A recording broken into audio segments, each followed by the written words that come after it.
Hello, ladies and gentlemen. This is Jeff Rains coming to you again with Foundation of Civilization. And today I wanted to cover something that has really, I want to say, kind of surprised me. Some information that I came across, stumbled across over the years. Some of the stuff you already know. But I wanted to point out that North America is not just rich because of hardworking people, although we do have a lot of hardworking people. There are a number of other things that contribute to the people who who are able to work hard and do something with the resources that we find in North America. But what are those resources? What are the things that help us to develop the wealth that we have? And I'm trying to avoid the politics of it all at the moment. I'm just looking at the benefits of the things that we find here in North America. Well, starting with one of the most obvious things, we have two oceans protecting us from the rest of the crazy world. We also have the Gulf of Mexico, or Gulf of America, if you like.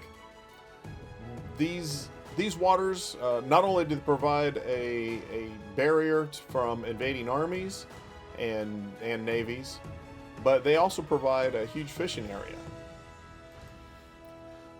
The second thing that I wanted to cover is that of a dark, rich soil that we find for agricultural production.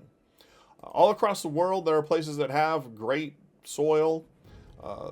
This includes the subtropical pampas of areas of Argentina and Uruguay, the Great Plains of the United States and Canada and Mexico, and the Eurasian steppe. In particular, we have a couple of areas that are very good. Mississippi to Georgia and Iowa are extremely good growing areas. Next up is that North America has tons of natural resources, as I alluded to. Some of those key resources we have: coal, copper, lead, gold, iron, lithium, natural gas, nickel, petroleum, silver, timber, bauxite, and uranium. And that's not an exhaustive list. That's just that's just some of the key things that we use in today's world. Now, the next thing, this was something that really surprised me.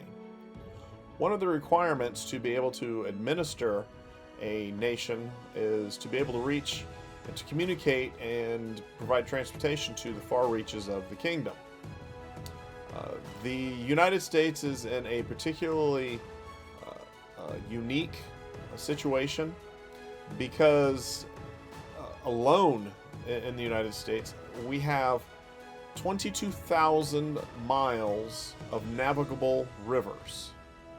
We can get up and down these rivers. We can conduct trade. We can have decent size ships, barges, and ships travel up and down these rivers. Most of these rivers are tributaries to the Mississippi River. The Missouri River is the longest river in North America, flows 2,522 miles from its source in Montana. It joins the Mississippi near St. Louis, Missouri. The Ohio River is formed by a confluence of a couple of rivers in Pittsburgh, Pennsylvania, and the Ohio River flows 981 miles westward before joining the Mississippi at Cairo, Illinois. The Arkansas River originates in Colorado and travels 1,469 miles eastward through Kansas, Oklahoma, and Arkansas before entering Mississippi in Arkansas. And finally, the Illinois River is located entirely in Illinois, and it's 273 miles, flows southwest, eventually meeting the Mississippi River near Grafton, Illinois. Now, not only do we have the river systems, but we also have the Great Lakes. It's a massive amount of fresh water available to help move products to market. How many other countries have navigable rivers similar to this? Well, quite a few. There are quite a few rivers like that. The Nile, the Rhine, the Mekong, the Amazon, the Ganges, and Indus rivers. But if you add all of those rivers up, Because consider like the Nile River, you go up far enough and they have what they call the cataracts. Those are rapids that you can't navigate beyond them. So if you add up all of the navigable parts of these rivers, you only end up with 16,000 miles. That means that the United States has far more navigable rivers than the rest of the world combined. Last point that I want to make is that modern trade requires modern ships, and modern ships have deep drafts. They sit very low in the water. They need room to enter and exit ports. Luckily, the U.S. alone has 293 deep water ports. New York Harbor sits at 40 feet, Charleston at 52 feet, Philadelphia at 45, Miami at 50 or 52 feet, depending on where you are. Los Angeles is at 53 feet, San Diego at 55. Seattle, much of Seattle is very, very deep. It drops off very quickly there. But right where the port is, it is about 34 to 51 feet deep. Houston is 40 feet deep, New Orleans 45. But we don't just have harbors on the ocean. A significant amount of cargo has been shipped along the Great Lakes for well over 100 years. Although the harbors of Detroit, Cincinnati, and Chicago are not as deep, they sit in about the 20-foot range, they have accommodated huge barges and conducted goods all along the supply chain.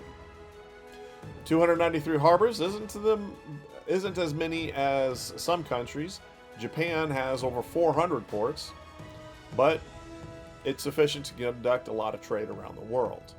In fact, if we have trouble at one port, we can ship stuff to another port. And a few years ago, we started seeing we were having trouble along the west coast, and ships started coming around to the east coast. Now, this leads me to a question, a couple of questions. How are we going to use these great blessings? Are we going to use them for the good for ourselves, our families, and others around the world? Or are we going to use it for the good of a few in Washington, D.C.? I hope that you consider the blessings that we have in North America and plan accordingly. And I hope that you are concerned, as I am, about how they are being used and, unfortunately, sometimes abused. Please, guys, take a moment to like, share, and subscribe, especially if you appreciate the things that I am bringing to you. And I hope that you guys are doing well. Hug your family, spend some time with them. Even if you're having a tough time with them, that's the most important time to be with them. Much love to everybody, and I look forward to talking to you again very soon. In fact, I'm just getting ready to prepare my next video. Thanks again, and see you soon.